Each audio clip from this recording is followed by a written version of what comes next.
Naam, ni wakati na wasaa wa michezo na burudani kwa wakati mwingine tena tukikusanyika kupeana taarifa muhimu kuhusu virabu vya soka vya hapa nyumbani Tanzania, lakini pia na nje ya mipaka ya Tanzania. Mimi nikwambie kwamba Dar es Salaam Young Africans wako moto, mambo ni mengi, taarifa zinazidi kumiminika kwa wingi mno. Moja ya taarifa kubwa ambayo imekuwa ikisambaa zaidi kwenye peji mbalimbali za michezo huko mitandaoni ni swala zima kuhusu hatima ama ni ipi tamati ya mchezaji Clement Mzize. Ikifahamika kinda huyu kutokea hapa Tanzania mwenye asili ya nyumbani, ambaye rekodi pamoja na taarifa zake nyingi zimekuwa zikiwashtua na kuwashangaza wadau wa soka mbalimbali ndani na nje ya Tanzania. Yote hii ni kutokana na talanta pamoja na uwezo mkubwa, lakini pia magoli ambayo huwa anayaweka wavuni. Mchezaji Clement Mzize amejawa na sifa nyingi sana. Ni mchezaji ambaye anaweza akakuofa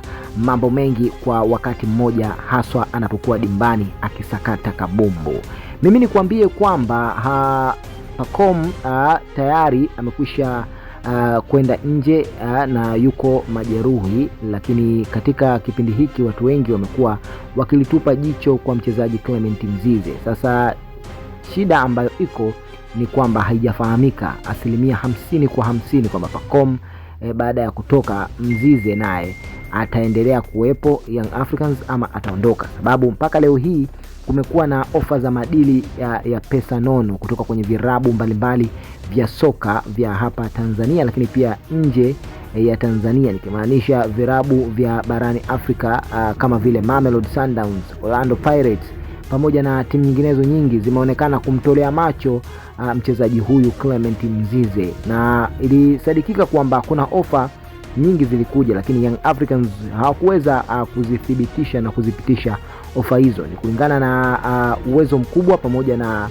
malengo ya timu kwa ujumla kwa mchezaji huyo Clement Mzize, kitu ambacho mpaka sasa hivi imekuwa ni kizungumkuti na ambacho ni fumbo kwa mashabiki.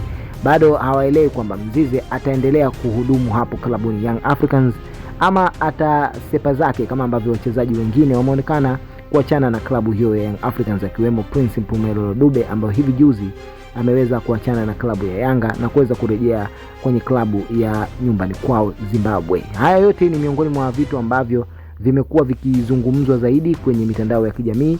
Wewe kama shabiki mdau wa Young Africans, una taarifa zipi kuhusiana na Clement Mzize, na ushauri wako ni upi kwa Young Africans, na unaona una mawazo gani unaweza kuipatia klabu ya Yanga? Ndosha komenti zako hapo chini, lakini pia usisahau kuweza kujiunga nasi hapa kila siku kwa kuweza kupata taarifa pamoja na kupeana maarifa mbalimbali ya michezo pamoja na burudani.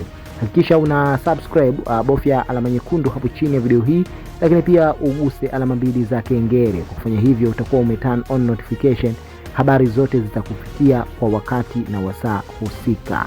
Asante, mpaka wakati mwingine tena.